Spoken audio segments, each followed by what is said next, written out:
Saw dudes. Stasis Titans are back in business with Cadmus Ridge Lancecap. This exotic launched with the release of Lightfall, and I didn't really look into it until now. The reason why it's so good is because it does not require a kill to create diamond lances, and it creates lances right next to you when behind a Rally Barricade. Furthermore, thrown lances create crystals on impact, so you already know the synergy is amazing. This means you can fully embrace a support playstyle and still make an impact for your team.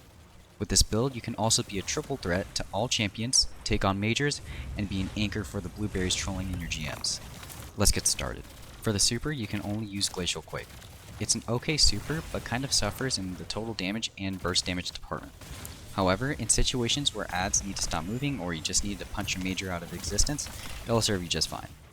Because we will be using Cadmus Ridge Lancecap, we need to use Rally Barricade as our class ability. Like the super, we only have one option for the melee ability, that being Shiver Strike. It's a great movement melee ability and can get us out of sticky situations, or be used to stun overload champions in a pinch. For the grenade, we will be using Glacier Grenade. It can serve as an improvised cover when we get caught out, or as a source of damage against adds. For the aspects, we will be running Diamond Lance and Tectonic Harvest. Diamond Lance plays into Lancecap's perk, allowing us to freeze copious amounts of enemies from the backline. It also gives us 3 fragment slots for added build flexibility.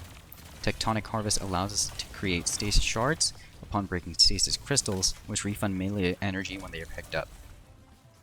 For the fragments, I went with Whisper of Fissures, Shards, Chains, Rhyme, and Conduction. Fissures increases the damage and range of bursts when shattering crystals or combatants. Shards grants increased grenade regeneration after shattering a crystal. Chains grants a 40% damage resistance buff when standing near a frozen enemy or Stasis crystal.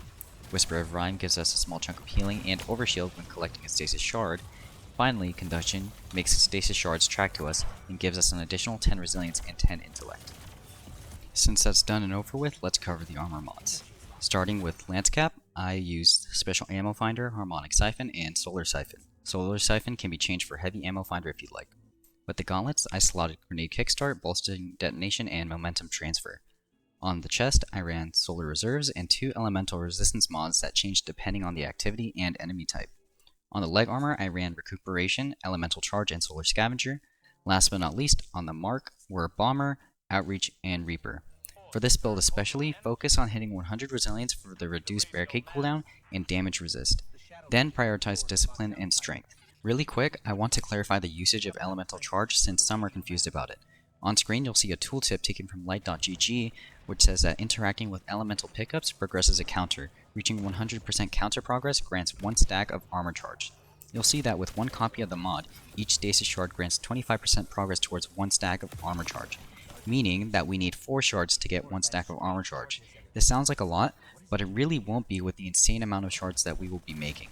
So far, my preferred weapon loadout has been the Disparity Burst Rifle, Oriana's Vow, and the chonky champion Apex Predator.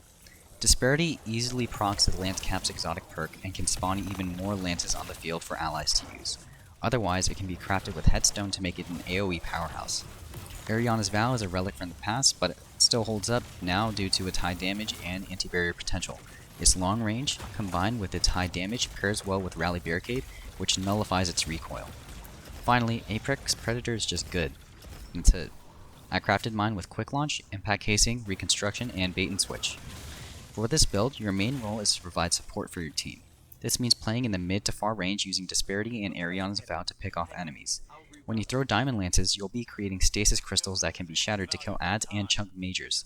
If you see Overload, Unstoppable, or Barrier champions, it is your job to stun them since you have all the tools to deal with them. Should a teammate go down, you can use your melee ability to travel to them quickly and throw down your Glacier Grenade to create cover. After reviving them, just keep playing support. This build is meant to fortify positions and keep enemies at bay. You can bring it into almost all content that you want. I really feel that it goes a long way and plays very well into coordinated compositions. It feels like a soldier in the trenches that holds down a point with no sense of weakness. This channel is growing at a rate that I cannot comprehend, and I want to thank all of you for the 350 subs. Thank you all for watching, I hope you liked the build, and happy farming.